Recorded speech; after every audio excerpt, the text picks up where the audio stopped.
8 clear signs that the universe will change your life. Something is already moving. You did not find this video by accident. Something brought you here. And if you are honest with yourself, you already know that something in your life has been shifting. Maybe slowly, maybe so gradually that you almost missed it. But it has been happening. A quiet rearrangement. A subtle but persistent feeling that the life you have been living is no longer the life you are meant to keep living. Most people, when they feel this, assume something is wrong with them. They grow anxious. They try harder to hold on to what they have. They silence the feeling with distraction, with noise, with busyness. Because the feeling is uncomfortable. Because it does not come with clear instructions, because it arrives not as certainty but as a trembling in the chest, a knowing that cannot yet be named. But what if that trembling is not a warning? What if it is an invitation? There is an intelligence that moves through your life that is far older and far wiser than your conscious mind. It does not speak in words. It speaks in patterns, in disruptions, in the sudden loosening of things you thought were permanent, in the arrival of feelings you cannot explain, in the strange sense that you are standing at the edge of something enormous, and that stepping forward will require you to let go of almost everything you thought defined you. What you are about to hear in this video are not superstitions. They are not coincidences. They are signs, precise, deliberate, and deeply personal, that the universe is preparing to change your life in a way you have not yet been able to fully imagine. And the most important thing you need to understand before we begin is this. The change has already started. It started the moment the discomfort began. It started the moment you could no longer pretend that the old version of your life was still enough. And here is something that almost no one says out loud. The fact that you are searching, that you opened this video, that some part of you was drawn to these exact words at this exact moment, is itself a sign. Not a small one. The searching is the beginning of the finding. The restlessness is the first movement of the river before it breaks through the dam. The discomfort you have been carrying is not evidence that something is wrong with your life. It is evidence that something true is fighting to emerge from within it. There is a reason why transformation rarely announces itself clearly. If it did, the mind would immediately build defenses against it. It would negotiate, delay, and rationalize until the moment passed. So instead, it arrives sideways, through unease, through the loosening of what was fixed, through the quiet but relentless feeling that something must change, even when you cannot yet name what that something is. This is how the deepest changes always begin. Not with clarity. With a question you cannot stop asking. You are here because something inside you is ready, even if the rest of you is terrified. And by the time this video ends, you will not look at what you have been going through the same way again. The signs you are about to recognize were never random. They were always pointing somewhere. And that somewhere, that destination the universe has been quietly, patiently building toward, is closer than fear has been willing to let you believe. When everything you built starts to crack. There is a particular kind of fear that arrives not when something bad happens, but when something you spent years building begins to come apart without any clear reason. A job that once gave you purpose starts to feel hollow. A relationship that once felt like home begins to feel like a performance. A version of yourself that once seemed stable starts to feel like borrowed clothing, like something you put on a long time ago and forgot to take off. Most people, when they experience this, immediately go into repair mode. They work harder. They try to fix what is breaking. They apply more effort to hold together what is quietly but insistently falling apart. Because the human mind is wired to preserve structure. Because uncertainty feels like danger. Because the collapse of the familiar, even when the familiar was hurting you, feels like the loss of ground beneath your feet. But the truth is this: the universe does not break what is truly meant to remain. It breaks what you have outgrown. It dismantles the structures you built from fear, from obligation, from other people's expectations, from the version of yourself that was trying to survive rather than truly live. And it does this not to punish you but to prepare you. There is a concept in psychology called identity dissolution, the experience of losing a clear sense of who you are, what you want, and where you are going. It is deeply unsettling. It can feel like grief. But researchers who study post-traumatic growth have found something remarkable. The people who undergo the most profound and lasting transformations in their lives almost always pass through a period of disintegration first. The old structure must come down before the new one can be built, not renovated, not repaired, rebuilt, from a completely different foundation. The cracking of what you built is not the universe punishing you for choosing wrong. It is the universe responding to who you have become. You are no longer the person who built those structures. And what is breaking is not your life. It is the shell of a version of yourself that has already been outgrown. Think about the way a tree grows. As its trunk expands, the bark that once fit perfectly begins to split, not because the tree is dying, but because it has grown too large for the skin it was wearing. The splitting is not damage. It is evidence of expansion. And the raw, exposed wood beneath the cracked bark is not vulnerable. It is new. It is the truest part of the tree, revealed precisely because growth demanded that the old covering give way. Most people, when they witness the cracking, try to apply a patch. They redecorate the surface. They reframe the same old story with slightly different language. They make small adjustments that maintain the structure, while the deeper truth, that the structure itself is no longer suited to who they are, continues to press outward from beneath. But patches do not hold against genuine growth, and the energy spent trying to keep the old form intact is energy that could have been used to begin building something true. What is cracking in your life right now is the bark, and beneath it, beneath every relationship that no longer fits, every role that has grown too tight, every certainty that has begun to dissolve, there is something new and undeniable pushing outward, something that has been growing quietly in the dark for longer than you realize. The question is not how to stop it from cracking. The question is what you will be willing to build when the rubble finally settles, and whether you will have the courage to build it from truth this time, rather than from fear. The silence that speaks. At some point, the noise stopped being enough. The social events that used to feel like escape began to feel like obligation. The conversations that once felt engaging started to feel like static, and without fully understanding why, you began to pull away. Not dramatically, not with announcements or explanations. Just a quiet, persistent withdrawal from the surface of life, towards something you could not name, but could feel. Most people misread this. They assume the withdrawal is depression. They assume the silence is emptiness. They push themselves back toward the noise because they have been taught that isolation is a symptom to be treated, not a signal to be listened to. But there is a profound difference between the silence of someone who has given up and the silence of someone who is being called inward. The mystics called it the dark night of the soul. The psychologists call it introversion under stress or identity restructuring. But beneath both of those labels is the same fundamental truth. When the soul is preparing for a major shift, it begins to withdraw energy from the peripheral and redirect it toward the essential. The conversations that no longer carry meaning begin to feel unbearable not because you are antisocial, but because your inner world is asking for your full attention. Think of it this way. Before a seed becomes a tree, it must exist for a time in total darkness, buried, still, hidden from the world it will one day grow into. That stillness is not absence of life. It is concentrated preparation. It is the quiet accumulation of everything needed for the emergence that is coming. Your need for silence is not a flaw. It is a form of intelligence. It is your inner world saying, stop consuming for a moment and start listening. Stop filling every space with sound and allow the deeper truth to surface. What you hear in that silence may be uncomfortable at first. Old thoughts, unprocessed emotions, questions you have been avoiding for months, sometimes years. The memories that surface in quiet are the ones you never fully allowed yourself to feel. And that is precisely why the noise was so necessary for so long. It kept those things at a manageable distance. But distance is not healing. Distance is delay. The silence that is arriving in your life now is not asking you to suffer. It is asking you to finally be present with what is real.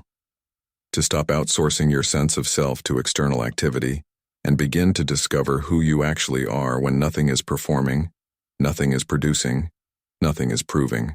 And there is something else the silence offers that noise never can: perspective. When you are constantly submerged in stimulation, in other people's words, other people's crises, the endless stream of information demanding your attention, you lose the ability to distinguish your own thoughts from the accumulated noise of the world around you. You begin to think in borrowed language, to feel in conditioned patterns, to want what you have been told to want rather than what is genuinely yours. The silence strips all of that away. It is not always comfortable, but it is honest.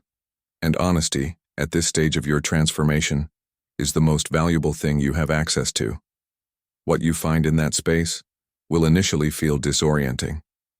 But beneath the disorientation, deeper than the discomfort, there is something else.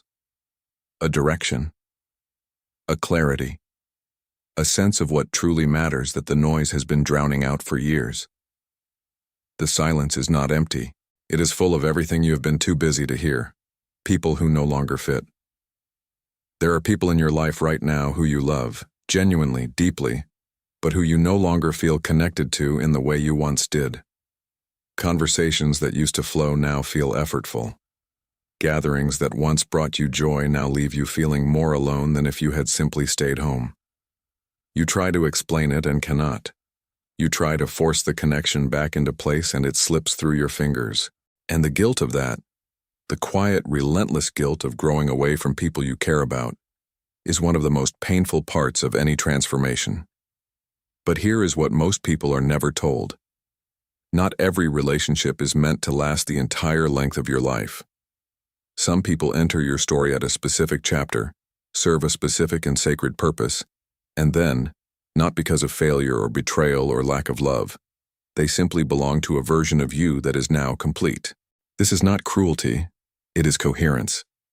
The universe is precise in this way. It does not remove people from your life randomly. It reorganizes your relational world to match the frequency of who you are becoming, and who you are becoming, if you are truly in the middle of a deep transformation, can no longer be fully held by relationships that were built around who you used to be. There is a concept in developmental psychology called self-expansion theory, which suggests that close relationships contribute to our sense of identity and growth. But it also reveals something rarely discussed.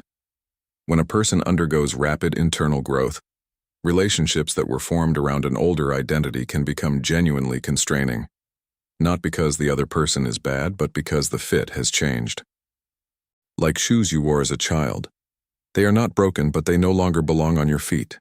The loosening of certain bonds before a transformation is not abandonment, it is alignment. And releasing the guilt of growing apart, releasing the need to shrink yourself back into an old version just to preserve a dynamic that no longer serves either of you, is one of the most courageous things a person in transformation can do. There is also something worth sitting with. The relationships that survive your transformation, the ones that remain intact or even deepen through the changes you are going through. Those are the ones built on something real, not on shared habit or convenience or mutual dependence, but on a genuine recognition of who you each truly are. These relationships do not require you to be a fixed version of yourself to remain valid. They grow alongside you. What often surprises people on the other side of a major transformation is not the loss of certain relationships. It is the quality of the ones that remain and the extraordinary depth of the new ones that arrive. When you are no longer performing a version of yourself, when you are no longer managing impressions or maintaining a carefully constructed image, the connections that form are built on something entirely different. On truth, on authentic recognition, on the rare and beautiful experience of being known, not the curated version, but the real one. The people who are meant for the next chapter of your life are not yet visible, but they are waiting, and the space you are creating right now, even if it feels like loss, is exactly the space they will one day walk into. The dream that will not leave you alone. There is something you used to want, something you dreamed about when you were younger, before the world taught you to be practical, before someone told you it was unrealistic, before life got complicated and the dream got quietly buried beneath responsibility and compromise and the steady accumulation of days that looked nothing like what you once imagined. You told yourself you let it go. You told yourself you moved on, but the truth is that it never left. It just went quiet. And now, at this particular moment in your life, it is back. Louder than before. More insistent. Appearing in your thoughts at unexpected moments in the middle of ordinary days. In the space between sleep and waking. A pull toward something you cannot fully justify, but cannot fully ignore. This is not nostalgia. This is not regression. This is the subconscious mind which stores everything. Every abandoned desire, every suppressed calling, every choice made from fear rather than truth, beginning to surface what was never actually resolved. And it surfaces now at this specific moment, because something in your system has become ready. Ready to stop pretending that the life you settled for is the life you were meant to live. Carl Jung wrote that what you resist persists, and what you abandon does not simply disappear. It waits. It lives in the unconscious, gathering weight, until the conditions are right for it to return. And its return is never arbitrary. It returns when the defenses that buried it have begun to weaken, when the exhaustion of maintaining the life you chose instead becomes greater than the fear of choosing the life you actually want. The dream that keeps returning is not a distraction. It is a signal. It is the most intimate message the universe can send, because it is delivered through your own inner world, in the language of your own deepest longing. And the fact that it is returning now, with this particular intensity, is not coincidence. Most people respond to this returning dream with a familiar internal negotiation. They say, "I am too old. I missed my window. It is too late to start over. The responsibilities are real and the risk is enormous. And who am I to believe that I still deserve the things I wanted before life made me practical?" But here is the truth that the negotiating mind does not want you to examine too closely. The dream did not return to torture you. It returned because the window is not closed. There is a specific cruelty in the way we are taught to relate to our own longings. We are encouraged to be realistic, as if realism were wisdom rather than, in many cases, simply the internalized voice of everyone who was too afraid to pursue what they truly wanted and needed you to confirm their choice by making the same one. The dream that will not leave you alone is not naive. It is not childish. It is not irresponsible. It is the most honest part of you, persisting through every layer of conditioning and compromise, insisting that the life you were given the capacity to imagine is the life you were also given the capacity to live. It is timing. Sacred, deliberate, impossible to ignore timing. The question is no longer whether you deserve it. The question is whether you are finally willing to stop choosing fear over the one life that was always meant to be yours. When your body knows before your mind does, you have been tired in a way that sleep does not fix. Or perhaps you have been sleeping more than usual and waking up still feeling like something heavy is pressing down on you. Maybe your appetite has shifted. Maybe you have been more sensitive than usual to sounds, to energy, to the emotional states of people around you. Maybe there is a low hum of anxiety that has no identifiable source, or a strange electricity in your body that makes you feel like you are waiting for something without knowing what. The mind tends to pathologize these experiences. It reaches immediately for explanations rooted in dysfunction. Something must be wrong, something must be broken, something must be treated or managed or suppressed. And while medical attention is always appropriate when something feels physically wrong, there is a category of physical experience that falls outside the purely biomedical, one that neuroscience and somatic psychology are only beginning to understand. The body holds everything. It holds memories that the conscious mind has buried. It holds emotional tension that was never fully expressed. It holds the energetic residue of years of inauthenticity, of suppression, of living in alignment with other people's expectations rather than your own truth. And when a genuine transformation begins, when the deeper intelligence of your system starts to reorganize itself, the body registers it before the mind does, not metaphorically, literally. The nervous system responds to internal change the same way it responds to external threat, with a mobilization of energy, a disruption of habitual patterns, a heightening of sensory input. This is why transformation can feel so physically exhausting, not because something is wrong with you, but because your system is doing the immense biological and psychological work of rewiring itself at a fundamental level. Bessel van der Kolk, one of the foremost researchers on trauma and the body, demonstrated that the body keeps a record of everything the mind attempts to move past. The unexplained fatigue, the disrupted sleep, the heightened sensitivity. These are not random symptoms. They are the body completing processes that were left unfinished, releasing what was stored, reorganizing what was compressed. And this completion is not comfortable, but it is necessary. What is also worth understanding is that the body's intelligence operates on a timeline that the mind cannot accelerate. The mind can decide to change in an instant. It can form new intentions, adopt new perspectives, commit to new directions, all in the space of a single conversation or a single moment of insight. But the body integrates at its own pace. It processes through sensation, through movement, through breath, through the slow and patient work of feeling what was previously unfelt. This is why the physical symptoms of transformation can persist long after the mind has already moved forward. The body is not behind. It is thorough. Your body is not betraying you. It is communicating with you in the only language it has. The fatigue is asking you to slow down and pay attention. The sensitivity is asking you to stop numbing and start feeling. The sleeplessness is asking you to stop running from the thoughts that arrive in the quiet. Every physical sign is a messenger, and the message, if you are willing to hear it, is always the same. Something real is happening inside you, and it deserves your full and honest attention. The body always knows first, and when you finally learn to listen to it, you realize it has been trying to tell you the truth for much longer than you were willing to hear. The patterns you can no longer ignore. At some point, it becomes impossible to pretend you do not see it. The same argument, in different relationships. The same emotional withdrawal triggered by slightly different circumstances. The same moment of self-sabotage, arriving just as something good was beginning to take shape. The same fear, wearing a different mask, but always delivering the same outcome.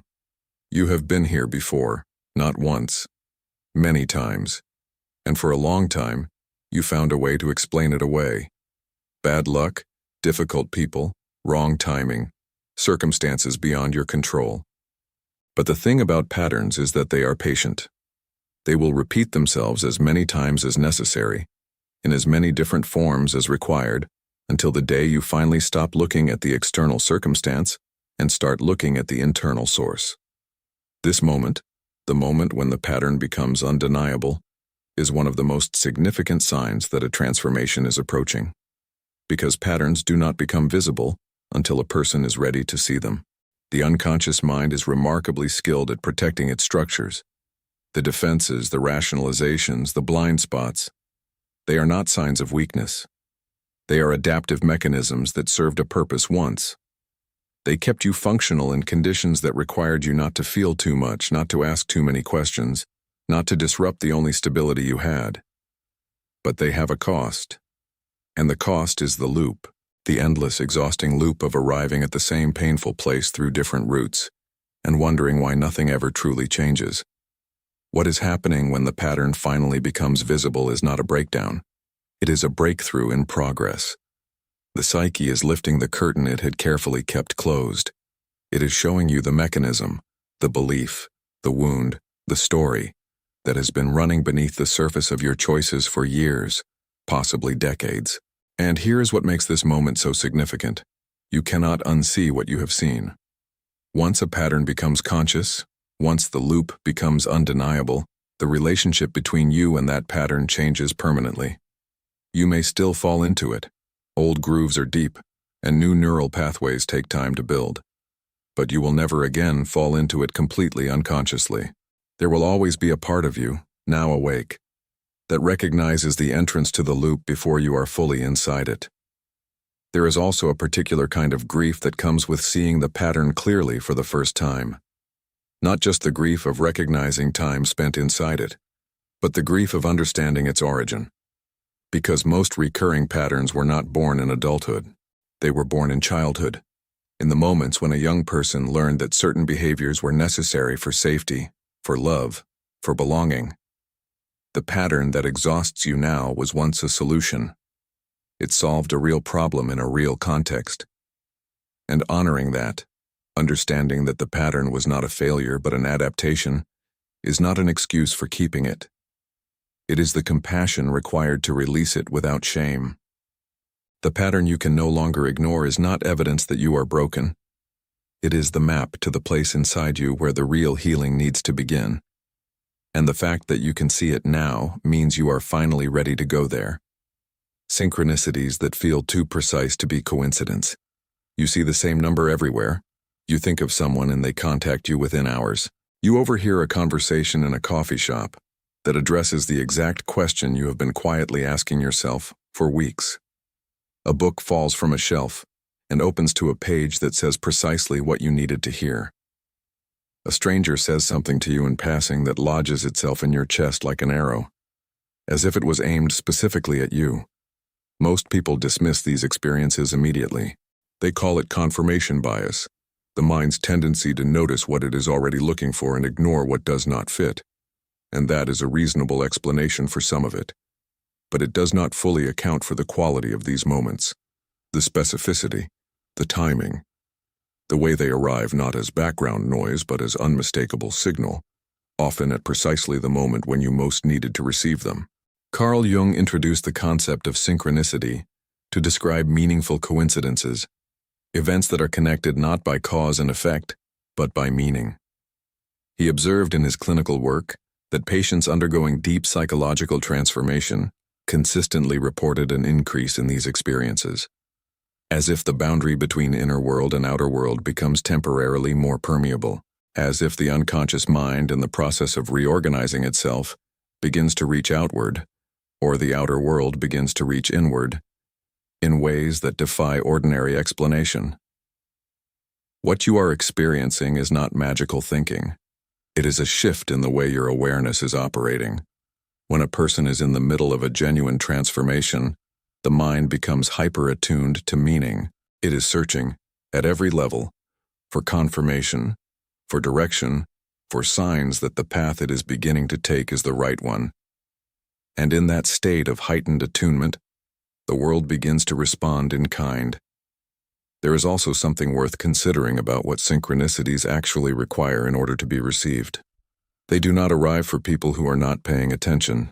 They are always present, the meaningful timing, the precise message delivered through an unexpected source, the pattern that was always there.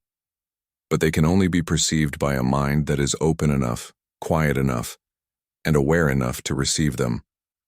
The fact that you are noticing them now is not a coincidence either.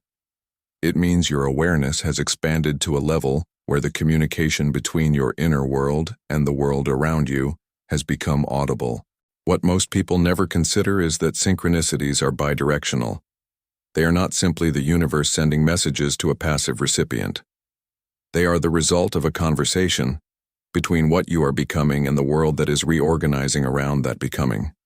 Every meaningful coincidence is evidence that your inner transformation is already having an effect on the reality around you. The world is responding to the change that is happening inside you, often before that change is fully visible even to yourself. This is not mysticism. It is the observable result of a consciousness in the process of genuine expansion. The synchronicities are not proof of a universe intervening from outside. They are proof of an inner intelligence beginning to communicate through the language of the world around you. And if you are seeing them now, if these moments are arriving with a frequency and a precision that you cannot rationalize away, then something in you is already awake to a frequency that most people spend their entire lives unable to hear. The old version of you is no longer comfortable. There is a specific discomfort that belongs to this moment of your life, not the discomfort of failure or of loss, but the discomfort of misfit. The growing undeniable sense that the life you are living, the habits you are maintaining, the stories you are still telling yourself, none of them quite fit anymore. Like wearing a coat that was made for a smaller version of you. It still covers you, but you can feel every seam. The behaviors that used to bring relief, the scrolling, the overeating, the drinking, the retreating, the performing, they still work on the surface. But they cost more now. They leave a residue, a dull, persistent dissatisfaction that lingers longer than it used to. And you find yourself more and more often in the middle of something familiar thinking, this is not who I am anymore. This is one of the most disorienting aspects of genuine psychological growth. Because the mind has a deep investment in consistency, it has built an entire identity, a coherent story of who you are, what you are capable of, what you deserve, and it is deeply reluctant to revise that story. Even when the story is painful, even when the story is limiting, even when the story was written by a version of you that no longer exists. Psychologists call this cognitive dissonance, the tension that arises when your behavior no longer matches your evolving beliefs about yourself. And while the mind's first response is usually to reduce that tension by reverting to old behavior, something different happens when the growth is genuine and deep. The old behavior starts to feel not just uncomfortable, but alien, wrong in a way you cannot override. What makes this sign so important is the direction of the discomfort. It is not pointing backward. It is pointing forward. It is not telling you that you failed to become who you were supposed to be. It is telling you that you have already become someone new, and that the life built for the old self can no longer contain the person you now are. This is not a problem. It is a calling, a precise, undeniable calling toward a version of your life that actually matches the version of yourself that has been quietly emerging. Pay attention to what specifically feels wrong now. What habits, what dynamics, what daily rituals no longer carry the same weight they once did. Each one of those is a data point. Each one is the new self quietly but precisely communicating what it no longer needs and what it can no longer pretend to be satisfied by. This is not ingratitude. It is not restlessness for its own sake. It is discernment. The deepest and most necessary form of discernment, the kind that arises not from thinking but from an inner knowing that has finally become too loud to ignore. That wrongness is sacred. It is the signal that you have already changed, not in a way you chose or planned or scheduled, but in a way that happened beneath the surface while you were busy being afraid of it. The old version of you is not comfortable anymore, because you are no longer that person, and the discomfort is not asking you to go back. It is asking you to stop pretending that going back is even still possible. Grief without a name. There is a sadness that comes sometimes that you cannot trace to any specific event. No one has died. Nothing catastrophic has happened. By all visible measures, your life is manageable, perhaps even fine. And yet the weight is there, sitting behind the eyes, pressing quietly against the chest. A grief that seems sourceless, which makes it somehow harder to bear than the kind that comes with an explanation. The mind desperately wants to explain grief. It needs an object, a cause, a justification. And when it cannot find one, it reaches for pathology. Something must be wrong with you chemically. Something must be unresolved from your past. And while both of those things may sometimes be true, they do not fully account for this particular kind of sadness, the existential grief that arrives at the threshold of transformation. What you are mourning, without consciously knowing it, is a version of yourself, a life you almost lived, a self you used to be. A certainty you once had about who you were and where you were going that has quietly dissolved. This is the grief of becoming, and it is one of the least acknowledged forms of human suffering precisely because it has no visible wound to point to. In many indigenous and contemplative traditions, this kind of grief is understood as a rite of passage, the mourning period before the new identity can be assumed, the dark space between what was and what will be. And they treat it not as something to be fixed, but as something to be witnessed and honored. There is also a dimension of this grief that rarely gets spoken about, the mourning of unlived possibilities. Every time you chose safety over aliveness, every time you stayed when something in you knew it was time to leave, every time you silenced a dream or suppressed a truth to maintain a version of life that felt manageable, those moments accumulated. They did not disappear. They became a quiet but persistent weight, a collection of roads not taken, of selves not allowed to exist. And the grief you are feeling now may be, in part, the belated honoring of all those moments. There is also the grief of realizing, often for the first time with full clarity, how long you have been living as someone other than yourself. How many years were spent performing, adapting, minimizing, adjusting, how much energy was consumed in the maintenance of a self that was built for other people's comfort rather than your own truth. This realization does not need to produce bitterness, but it does produce grief, and that grief is legitimate.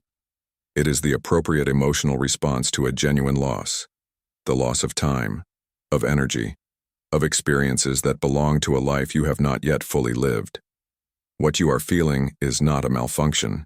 It is the emotional weight of shedding, of releasing a version of yourself that you wore for years that kept you safe in its way, but that is no longer true. Grief is how the psyche says goodbye. And the depth of what you are feeling now is proportionate to the depth of what is coming, not to the extent of what you have lost, but to the magnitude of what you are becoming. You are allowed to grieve what you are leaving behind. You are allowed to feel the weight of the transition without needing to justify it to anyone. This sadness is not a sign that something is wrong. It is a sign that something real and irreversible, and ultimately necessary, is coming to an end. The unbearable urge to disappear and begin again. You have thought about it, maybe not out loud, maybe not in a way you have been willing to fully admit, but the thought has been there. The deep, persistent longing to leave, to close this chapter of your life and open one somewhere entirely new. A different city, a different career, a different daily existence. The fantasy of starting over unburdened by everything that is accumulated, by every role you have been playing, every obligation you have been carrying, every version of yourself you have been maintaining for the sake of people who have never really seen the real you. It is easy to dismiss this feeling as escapism, and sometimes it is. Sometimes the urge to disappear is the mind trying to avoid what it needs to face. But there is a profound difference, and it matters enormously, between running from yourself and being genuinely called toward a new beginning. Running from yourself looks like this. The restlessness follows you wherever you go. The new city feels like relief for a week, and then the same old weight returns, because you brought yourself with you. The new relationship begins with the same patterns as the last. The new career produces the same anxiety as the one you left, because the source of the discomfort was never the external circumstances. It was always the unexamined interior. But being called toward a new beginning looks entirely different. It is not frantic. It is not desperate. It has a quality of clarity beneath the fear. A sense, quiet but persistent, that a specific chapter is genuinely complete. That staying is no longer about commitment or loyalty, but about avoidance. That something new is not just desired but necessary, not for distraction but for truth. The difference is in the quality of the feeling. One is flight, the other is readiness. And if you are honest with yourself right now, you know which one you are feeling. You know whether the urge to begin again is coming from fear or from a kind of deep, sober knowing that the life you have been living has simply run its course. There is one more thing worth sitting with. The urge to disappear and begin again is sometimes not about geography or circumstance at all. Sometimes it is the soul's way of asking for permission. Permission to stop being who you have been performing yourself to be. Permission to release the accumulated expectations and roles and identities that were never truly yours. Permission to exist as the version of yourself that has been waiting, quietly and patiently, beneath everything you have been maintaining. And sometimes the most radical act of beginning again does not require moving anywhere. It requires only the decision, clear, deliberate, and irreversible, to stop living from the outside in and start living from the inside out. To stop organizing your days around what is expected and begin organizing them around what is true. This is the beginning that cannot be taken from you by circumstance or geography, because it happens entirely within. And it is the only beginning that the patterns, the grief, the silence, and every other sign in this video have been building toward. Somewhere ahead, there is a version of your life that is waiting for you to be brave enough to walk toward it. When intuition becomes impossible to silence. You have always had it. That quiet inner voice, the one that knew before you could explain how it knew. The one that told you something was wrong in a relationship long before the evidence arrived. The one that told you to take a different path, say yes to something unexpected, walk away from something that looked safe but felt false. The one you have spent years learning to ignore, because listening to it required a kind of courage that the logical mind resisted. But something has changed. The voice is louder now, more precise, less easy to rationalize away. It is showing up not just in the big moments but in the small ones. A subtle pull away from one direction, an inexplicable sense of rightness about another, a knowing that arrives before any logical process could have produced it. And the more you dismiss it, the more insistent it becomes. Neuroscience has begun to catch up to what the contemplative traditions have known for centuries. What we call intuition is not mystical noise. It is the brain's pattern recognition system operating at a level below conscious awareness. It processes vast amounts of sensory, emotional, and experiential data simultaneously and delivers its conclusions not as reasoned arguments but as felt sense, as a body knowing, as a certainty that does not come from thinking, but from being. And here is what the research consistently shows. When a person is in a state of psychological or emotional transition, when the identity is in flux, when the old structures are dissolving, intuitive processing actually increases. The usual mental filters that separate signal from noise begin to thin. Things that were always true but previously inaudible become unmistakable. What makes the amplification of intuition so significant at this moment is not just that it is louder. It is that it is more specific. It is no longer giving you vague discomfort or general unease.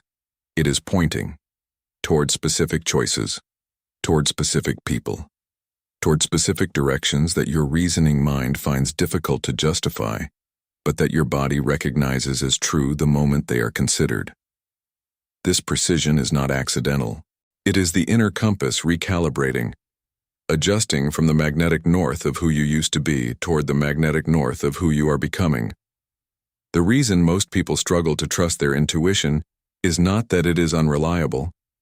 It is that they have been trained from a very early age to privilege external authority over internal knowing, to trust what can be proven over what can only be felt, to defer to the logic of others rather than the wisdom of their own experience. And that training is deeply embedded. It does not dissolve simply because you have decided to pay more attention. It requires practice. It requires the willingness to act on what you sense even before you can fully justify it, and to observe, over time, that the guidance it offers is more accurate and more aligned with your deepest truth than almost anything else available to you. Your intuition is not becoming louder because you are losing your grip on reason. It is becoming louder because the part of you that has always known your truth is finally being given the conditions in which it can be heard. And what it is telling you, if you stop long enough to actually listen, is not complicated. It is precise. It is uncomfortable. And it is asking you to trust it in a way you have never quite been willing to before. This is the moment to stop negotiating with what you already know. The collapse of the false self. There is a version of you that you built for other people. Not consciously, not with malicious intent, but carefully, patiently, over many years, shaped by what was rewarded and what was punished, by what made people love you and what made them withdraw, by the early lesson that certain parts of you were acceptable and others needed to be hidden. You learned to perform competence when you felt lost, to perform certainty when you were terrified, to perform happiness when the interior was anything but. And for a long time, the performance was manageable. It gave you a sense of control. It kept the relationship stable. It made the world legible. But now, and this is the sign, the mask no longer fits. The performance is costing more energy than you have left to give it. And there are moments, increasingly frequent, when the authentic self breaks through the surface of the constructed one and you glimpse, for a terrifying instant, who you actually are beneath everything you have been pretending to be.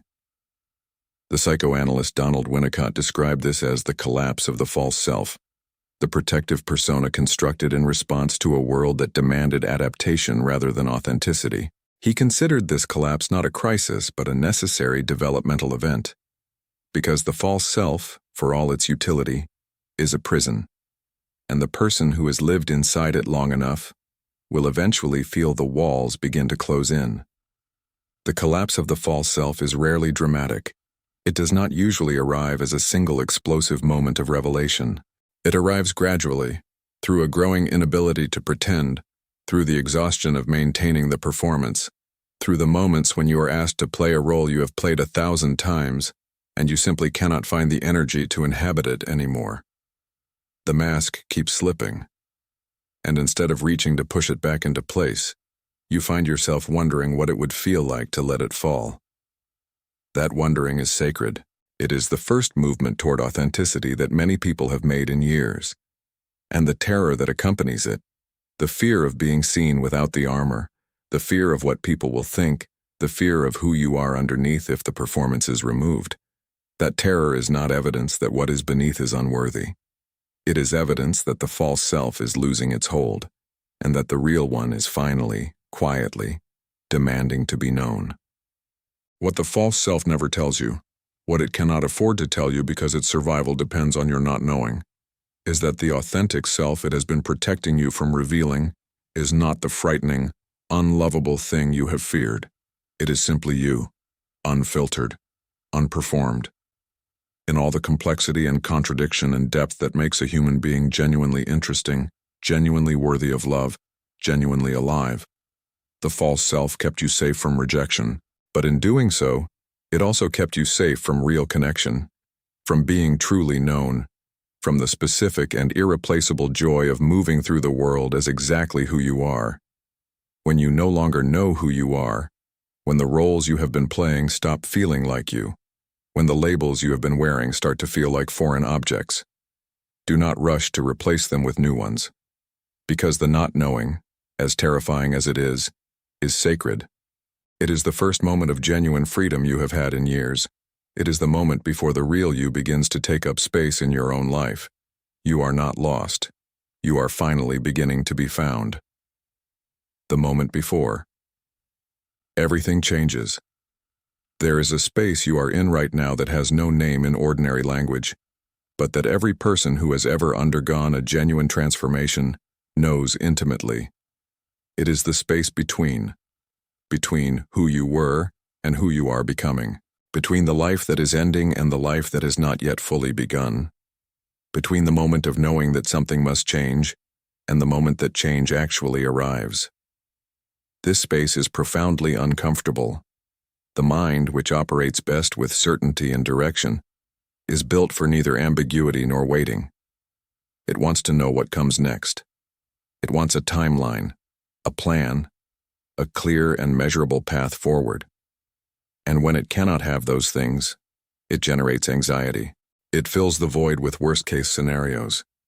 It interprets the waiting as evidence that nothing is coming, that the transformation you felt approaching was an illusion, that you were wrong to hope, that the silence means abandonment rather than preparation. But the liminal space, the threshold between one life and the next, is not empty. It is the most active place in any transformation. Beneath the surface of the waiting, beneath the anxiety and the uncertainty, an immense reorganization is taking place. Old structures are completing their dissolution. New ones are beginning to form. The self that will walk out the other side of this transition is being assembled piece by piece in the quiet, in the invisible, in the place that cannot be observed or rushed or forced into existence ahead of its time. The anthropologist Arnold van Gennep, who first mapped the structure of rites of passage across hundreds of cultures, found that every genuine transition, in every society, in every historical period, contained the same middle phase, the liminal, the in-between, the neither here nor there. And what every tradition understood about this phase, what modern culture has largely forgotten, is that it is not a malfunction of the transition. It is the most essential part of it. The dissolution must be complete before the new form can emerge. The waiting is not delay. It is the work itself, happening beneath the level of the visible. The hardest thing about the liminal space is that it cannot be shortened by effort. This is deeply counterintuitive in a culture that treats productivity as virtue and stillness as laziness. The impulse in the in-between is always to do something, to make a decision, to take an action, to force the next chapter into existence through sheer will. And sometimes action is right. But often, in this particular space, the most powerful thing you can do is nothing. To resist the urge to resolve the tension prematurely, to allow the process to complete itself at the pace it requires, rather than the pace your anxiety demands. The seeds you cannot see are the ones doing the deepest work. The tree does not force its roots before the conditions are ready. The tide does not arrive before the moon calls it. And you, standing here in the between, uncertain and exhausted and quietly terrified and quietly hopeful all at once, you are not being left behind, you are being prepared. The moment before everything changes is the hardest moment of all, not because it is painful, though it often is, but because it requires the one thing that transformation has always demanded and that fear has always resisted. Trust. Trust that the waiting is purposeful. Trust that the silence is not absence, but accumulation. Trust that what is coming is not just different from what has been, but worth every uncomfortable, uncertain, necessary moment of becoming. Hold still. It is closer than you think. You were never falling apart. You were being rebuilt. Everything you have been through, every crack, every silence, every relationship that loosened, every dream that returned uninvited, every morning you woke up exhausted from a transformation you did not choose, every moment you sat with a grief you could not explain, every time you looked in the mirror and did not quite recognize the person looking back. None of it was happening to you. All of it was happening for you. This is the truth that the middle of transformation makes almost impossible to see. That the dismantling is not destruction. That the falling apart is not failure. That the version of your life that has been crumbling was never the final version. It was the scaffolding. And scaffolding, by design, is meant to come down when the building it was holding has become strong enough to stand on its own. You were not falling apart. You were being taken apart, carefully, precisely, by an intelligence that knows exactly which structures in your life were built from fear, from wound, from other people's definitions of who you should be, and was systematic enough to remove them, one by one, until only what is true remained. What is true in you has always been there, beneath the performance, beneath the adaptation, beneath the years of choosing safety over aliveness, approval over authenticity, comfort over the terrifying and magnificent risk of being exactly who you are. It has been waiting, patient and certain in a way that your fear never quite managed to be. Waiting for the day you were exhausted enough from pretending, empty enough from maintaining, quiet enough from all the noise, to finally hear it. And here is what no one tells you about the moment of hearing it for the first time. It does not arrive as a thunderclap. It does not arrive as a sudden, euphoric revelation that erases all the confusion in an instant. It arrives quietly, as a small, clear, undeniable sense of recognition, as the feeling of returning to something you have always known but forgot, as the strange, peaceful certainty that this exact moment, this exact feeling of being stripped of everything that was never truly yours. This is where the real life begins. Look back now at everything this video has walked you through.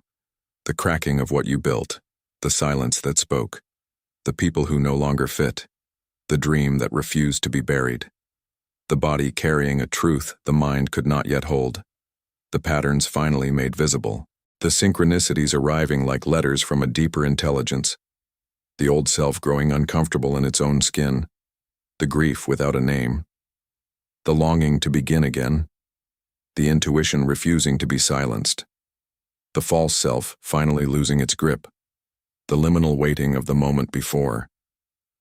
Every single one of those experiences, everyone, was not a problem to be solved. It was a preparation to be honored. That day is not coming. It is here. This is it. This exact moment, in the middle of everything you have been going through, at the intersection of confusion and clarity, of grief and readiness, of the old self and the new. This is the moment the universe has been building toward. Not the moment after the transformation. Not the moment when everything is clean and certain and resolved. This moment. Now. In the middle. Because transformation does not wait until you are ready. It arrives when you are real. And you have never been more real than you are right now. The signs were never random. The disruptions were never punishment. The silence was never abandonment. Every single thing that brought you to this moment was a letter from a universe that has never stopped working on your behalf. Even when it looked like devastation. Even when it felt like loss. Even when you could not imagine how anything good could come from what you were walking through. Something is different now. You can feel it. Not as certainty. Certainty belongs to the old way of living. The one built on control and performance and the desperate maintenance of a self that was never fully yours. What you feel now is something quieter and more durable than certainty. It is readiness, the bone-deep, unmistakable readiness of a person who has finally stopped fighting their own becoming. You are not the person who started this video. Something has already shifted, and the life that is waiting for you on the other side of this threshold is not the life you almost settled for. It is the life that was always meant to be yours. The one that required every sign, every crack, every moment of beautiful, necessary falling apart to finally arrive. Step forward. You have already been rebuilt.